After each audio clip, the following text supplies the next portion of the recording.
After I handed my thesis in to be sent to the examiners, I started to think about how would being dyslexic affect me engaging with defending my thesis. That was kind of the question I looked at.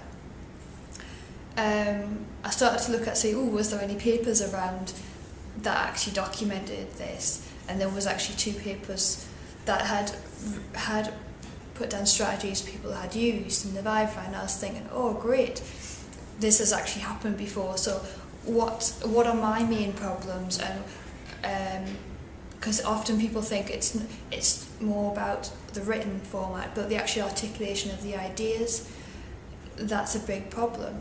So I started to look at the main problems I had and work around them.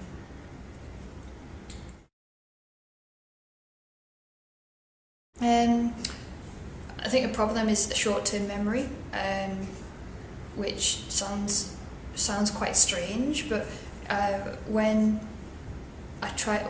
someone's trying to hold information, it can get muddled or can get jumbled up, and then that probably leads me to really get quite tired, and then leads me off on a different track itself. And I realised this quite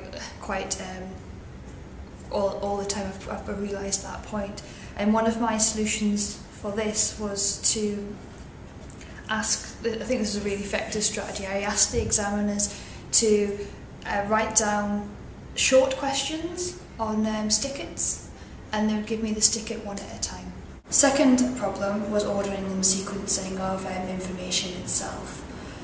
Really, the written form of the thesis I really don't engage with, even though I have wrote the whole thesis. It was more the process that I knew that I had to put it into a visual form so I could understand it and be able to engage others in that format.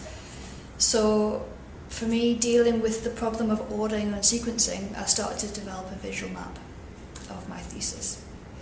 I think the last problem I identified was speech and language. Often, because as my brain's been described as a ping pong ball, it can go off in different directions, and it can also get muddled. It was important that the examiners were aware of this point, and also that I would like to use the visual map as a prompt to kind of guide them through the thesis. So that was me trying to organise my speech about the thesis itself. Okay. I did a lot of preparation for the Viva. I think I had about 6 weeks till I prepared. First thing I knew I had to start off was the visual map of my thesis, because I knew it would take quite a lot of iterations and sharing it with other people to understand doing that, understand how I was going to compile an 85,000 word document into a couple of maps. And during the process of actually doing this, I started to see the thesis in a different way. I started to ask myself questions, and it was really a beneficial process for me to develop a visual map. And I also used that visual map in mock Viva and tried it out. The things I did was make a summary of my thesis, so I'd summarised each chapter. I created question and answers, so I went back through how you prepare for your Viva, and I prepared answers for that, so what questions I would get.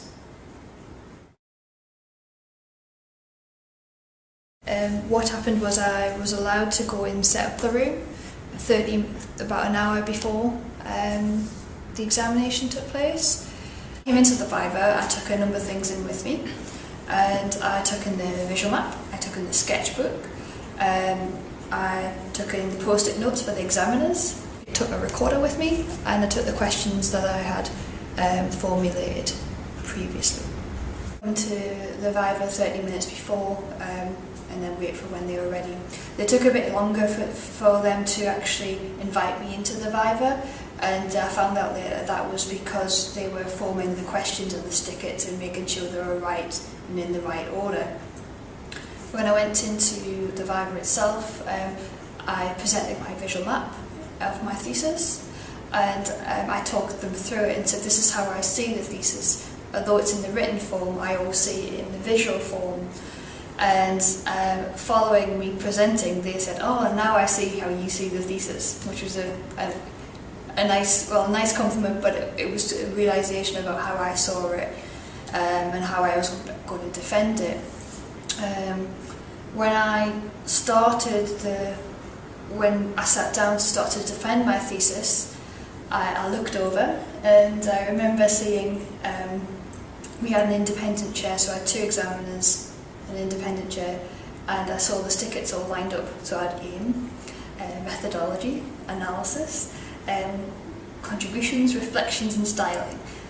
And then they just started to hand me the post-it notes one by one. So I think they took my step of the post-it notes one step further, and they'd actually just categorised them.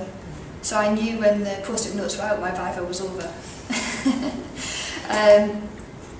So that was very effective for actually working out and restructuring my answers. And they were also aware that I would probably visually map the answers first, so I'd take time to do that before actually responding to them. Yes, I think it did really help. It became much more of an interactive process. Using the map and me mapping were tools that were very familiar to me and enabled me to engage the examiners in a way that allowed me to communicate my ideas and defend my thesis. Was it less scary then because of that? I think so. I think I just had more control over the process itself. And I must say the people that were involved in me actually coming up with the set of rules or adjustments for the thesis, for the actual Viva itself, they were really helpful. So I did take it to first of all I took it to the Wellbeing Centre, which is the Disability Centre in Northumbria University, and they were really positive about looking at the issues. And then I took it to my tutor and she talked through some of the problems she thought I would face. And then I took it to the graduate school and they were really helpful as well, and they were like, well, no one's ever actually done this before or tried to change the process to kind of fit their needs. So they were really behind the idea of looking into this. So I think it's a really important process to look at for anyone, to look at what problems they'll face and how they're going to kind of work around them. I wouldn't say it'll give me an advantage, but it's just a way of working around that you would feel comfortable.